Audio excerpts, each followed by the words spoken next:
성경과 함께 오늘은 녹화를 해서 진행을 하게 되었습니다. 이 부득이하게 필리핀에서 있으면서 성경과 함께 녹화는 좀 어려울 것 같아가지고 미리 녹화를 하게 됩니다.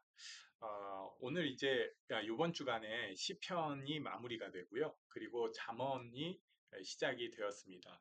시편이 참 길죠. 150편이니까 우리가 5달 동안 본 거예요.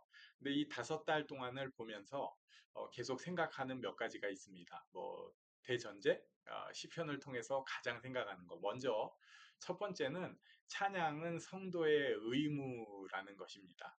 찬양은 성도의 의무다. 그리고 찬양은 그냥 이렇게 기교적으로만 드려지는 것이 아니라 우리가 성도가 어디서든지 무엇을 하면서든지 어떤 삶에서든지 찬양은 하나님 앞에 드릴 수 있는 것이다. 이것을 시편을 통해서 보게 되었습니다. 오늘 그 시편의 총괄, 마무리라고 할 수 있는 할렐루야 시편들을 보면서 짧게, 오늘은 좀 짧게 나눠보도록 하겠습니다. 146편부터 150편까지가 할렐루야 시편인데요. 왜 그러냐면 시작과 끝이 할렐루야입니다. 그러니까 할렐루야 이렇게 시작해서 할렐루야 이렇게 마무리가 됩니다. 인생을 의지하지 말고 하나님을 찬양하자. 이것도 시편에서 계속되는 주제죠. 우리는 눈에 보이는 것 그리고 사람을 의지하려고 하는데 심지어 그래서 눈에 보이는 우상을 의지하려고 하는데 하나님은 그런 분 아니고요. 그리고 결국 인생을 의지하는 사람 그리고 우상을 의지하는 사람은 헛것이고 무너지지만 하나님을 의지하는 사람은 영원히 굳게 서는 것을 시편은 노래를 합니다. 하나님을 자기의 도움으로 삼고 소망으로 삼는 자가 복되다. 여호와는 영원히 진실하시고 정의로 심판하시고 줄인 자에게 먹을 것을 주시는 이시다. 갇힌 자들에게 자유를 주신다. 맹인들의 눈을 여시고 비굴한 자들을 일으키시며 의인들을 사랑하시고 나그네들을 보호하시며 고아와 과부를 붙드시고 악인들의 길은 망하게 하신다. 그 여호와 영원히 다스리신다. 이렇게 하면서 할렐루야 찬양으로 마무리가 됩니다. 여기 여러 사람들이 나오는데요. 또 시편의 특징인데 우리가 정서를 공감할 수 있는 그리고 내가 투영될 수 있는 대상들을 많이 만들어 놔요. 여기 보면은 줄인 자가 있고요. 갇힌 자, 또 맹인, 또 비굴한 자, 또 여기 보면 의인, 나그네, 고아, 과부 이런 표현들이 나오잖아요. 우리가 이 사람들일 때 하나님 앞에 그만큼 더 나아갈 수 있습니다.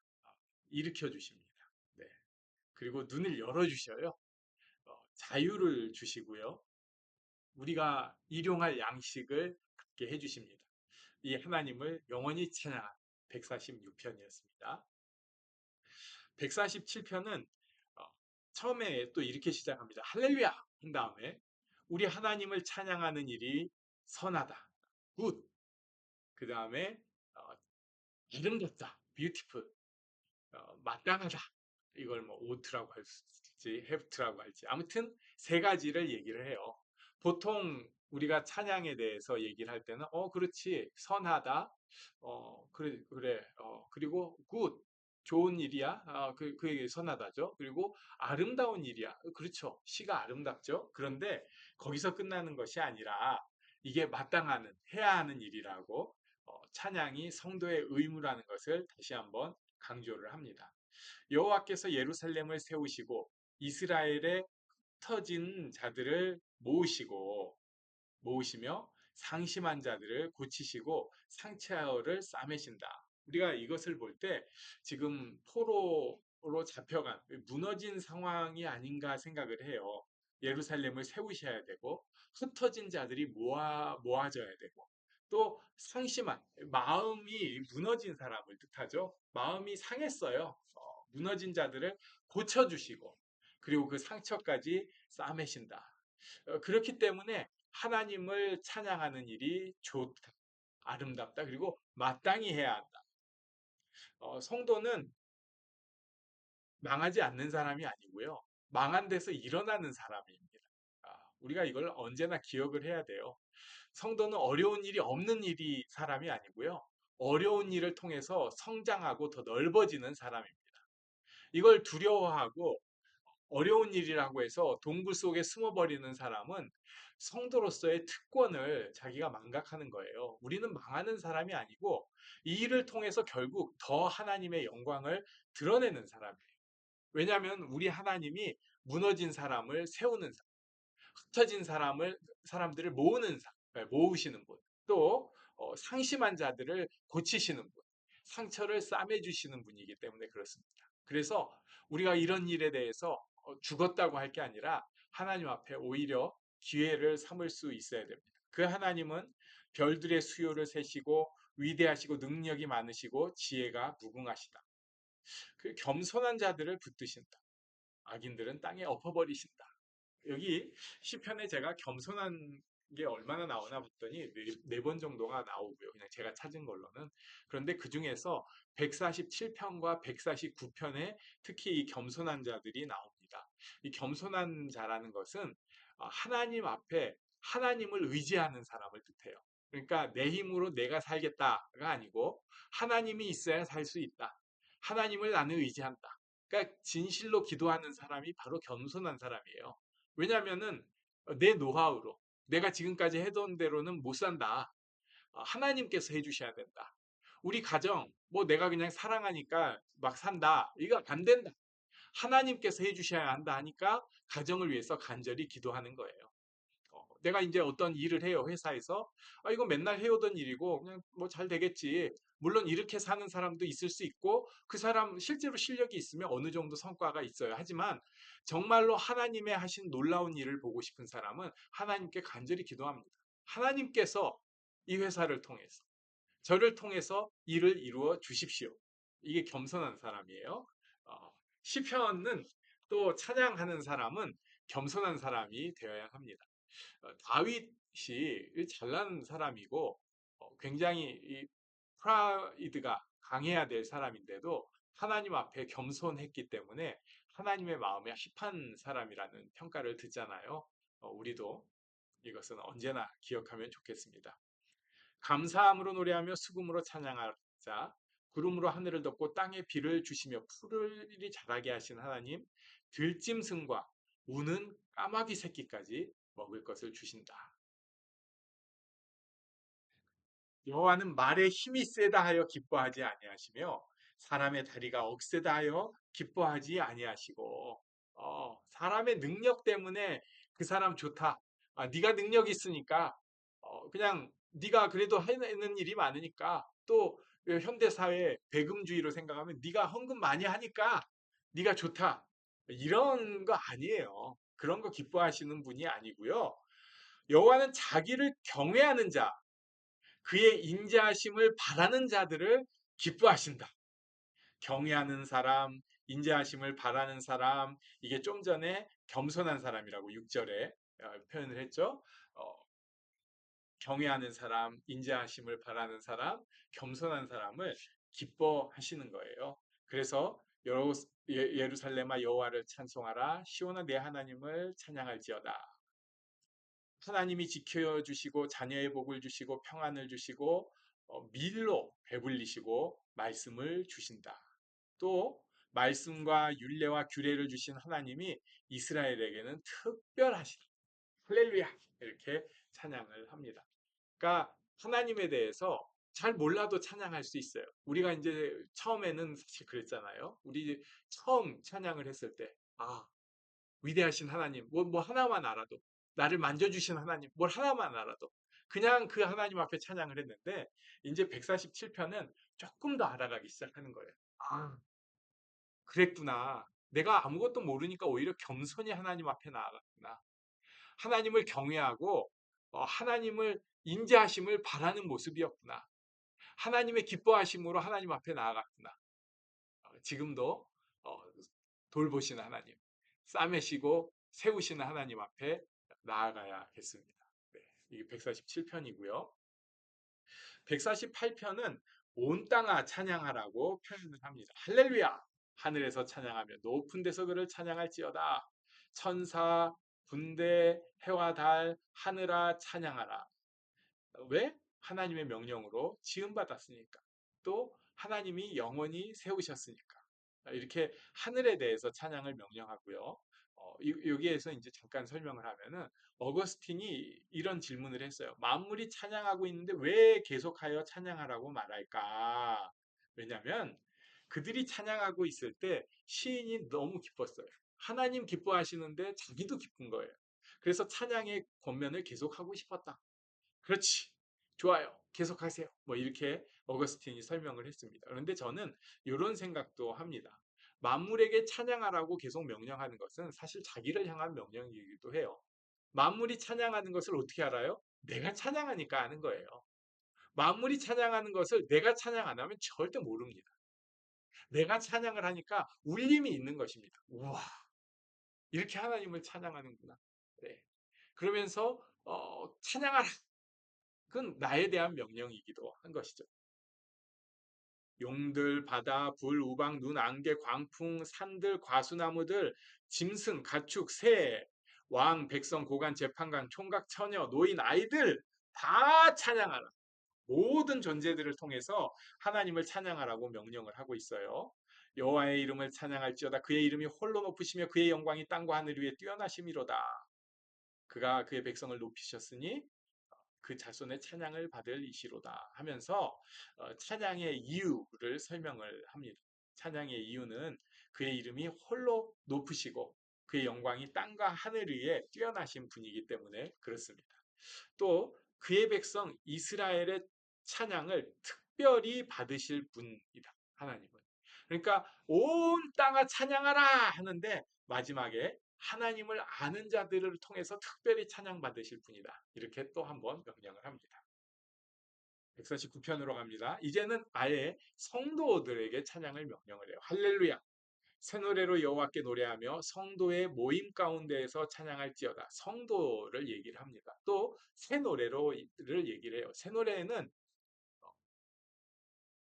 날마다 새 곡조, 새 가사로 만드는 것이 아니고요. 성도들이 새 마음으로 드리는 찬양을 새 노래라고 합니다.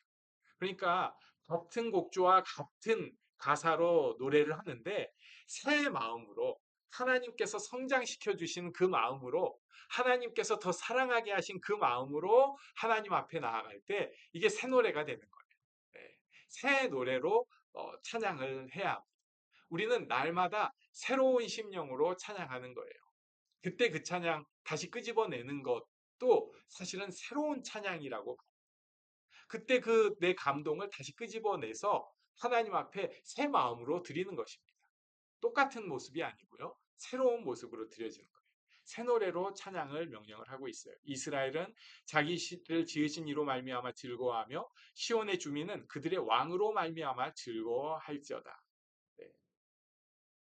춤추며 소고와 수금으로 찬양하라. 여호와께서는 자기 백성을 기뻐하시며 겸손한 자를 구원으로 아름답게 하신다. 여기 또 겸손한 자가 나왔죠. 성도들은 영광 중에 즐거워하며 집에서도 기쁘게 노래할지어다. 그들의 입에는 하나님에 대한 찬양이 있고 그들의 손에는 두 날 가진 칼, 이게 두 날 가진 칼이 원어로는 입들을 가진 칼이라고 표현을 해요. 이거 이렇게 설명을 합니다. 그러니까 149편 앞에는 성도들한테 계속 찬양을 얘기를 했는데 6절부터 갑자기 말투가 바뀌는 거예요. 전투가 나옵니다. 칼이 나오는 거예요. 이게 무슨 얘기야? 네, 칼이 나와요. 7절에 보면 이것으로 문나라에 보수하며 민족들을 벌하며 그들의 왕들은 사슬로 그들의 귀인은 철거랑으로 결박하고 기록한 판결대로 그들에게 시행할지로다. 이렇게 표현을 합니다. 그러니까 이게 뭐지? 갑자기 왜 칼이 나올까? 심판? 30년 전쟁이라는 종교 전쟁 때 로마 카톨릭 제후들이 전쟁송으로 이 노래를 불렀다고요. 전쟁송으로. 여기 칼이 나오니까. 또 토마스 민처라고 하는 사람이 피해 복수를 시행할 때 이 노래를 불렀다고 하는데 과연 이게 전쟁이 하나님의 궁극적으로 원하시는 뜻인가? 물론 하나님께서 허용하신 면도 있겠지만은 전쟁이 신약 성경이 예수님께서 가르쳐 준 것이냐? 그렇지 않습니다. 신약이 밝혀주는 것은요, 또 여기에서 신약이 얘기하는 것은 여기에 있는 전쟁, 심판은 복음으로 다스리는 것을 뜻해요. 자, 우리가 복음을 들고 가는 사람은 전쟁터인 거예요. 영적인 전쟁터고요.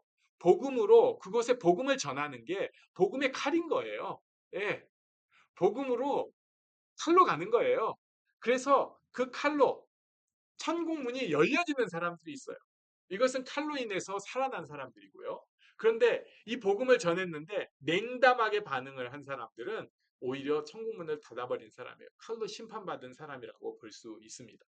그래서 성도가 새 노래로 하나님 앞에 찬양하며 사는 것은 결국 그 지역을 밝히는 것이지만 거부하는 사람들은 이 어두워지는 거예요. 그것을 칼로 표현했다고 보는 것이 맞습니다. 그래서 성도는 어쨌든 찬양으로 나가야 해요. 새 노래로 찬양으로 나아갈 때, 겸손히 하나님 앞에 찬양으로 나아갈 때 하나님께서 그곳에 하나님의 일들을 이루어 주십니다. 사람들이 하나님 앞에 나오는 일도 있을 수 있지만 하나님을 거부하는 일들도 있어요. 이것을 칼로 표현한 것이 아닌가 이렇게 보는 게 더 맞겠죠. 우리는 아무튼 찬양으로 나아가야 합니다. 이게 할렐루야 시편이었고요. 이제 할렐루야 시편 마지막 시편 150편입니다. 할렐루야! 그의 성소에서 하나님을 찬양하며 그의 권능의 궁창에서 그를 찬양할지어다. 두 군데서 찬양을 해요. 한 군데는 성소고 한 군데는 권능의 궁창, 어디서든지. 성소, 권능의 궁창. 그러니까 성소에서는 우리도 교회에서는 모든 악기, 지금 2024년에 동원될 수 있는 또 우리가 감정으로 공감할 수 있는 또 우리가 현실적으로 동원할 수 있는 악기들을 동원하잖아요. 물론 이제 조금 더 우리가 힘이 있고 우리가 좀 더 할 수 있는 능력이 있으면 소위 클래시컬한 악기들도 동원을 할 수 있을 거예요. 큰 교회에서 오케스트라로 찬양을 하잖아요. 그래서 이게 시편의 명령 따라서 그러는 거예요. 또 우리 교회처럼 현대 음악의 뭐 기본적인 악기들 키보드라고 할 수 있고 기타라고 할 수 있고 베이스도 있고 드럼도 있고 이제 조금 더 숫자가 늘어나면 뭐 일렉도 도전을 하려고 생각은 하고 있는데 아무튼 이런 현대적인 악기들로 할 수도 있고 우리가 전에 뭐 클라리넷으로 예배 때 같이 할 수도 있고 이 성서에서 하나님을 찬양하는 것입니다. 조금 더 딱 정해져서 할 수 있어요. 준비되어져서. 근데 권능의 궁창에서 찬양하는 거 물론 우리가 그렇게 또 세팅돼서 나갈 수도 있지만 여기서는 그렇게 세팅된 거라기보다는 그냥 드려지는 거예요. 하나님 앞에. 또 모든 만물들이 드려지는 거예요. 그러니까 구별된 곳에서 찬양하는 것이 있다면 온 땅에서 어디에 가든지 어디서나 찬양하는 것이 있습니다. 2절부터 보면 그의 능하신 행동을 찬양하며 그의 지극히 위대하심을 따라 찬양할지어다. 성도들은 알죠. 하나님께서 능하시다.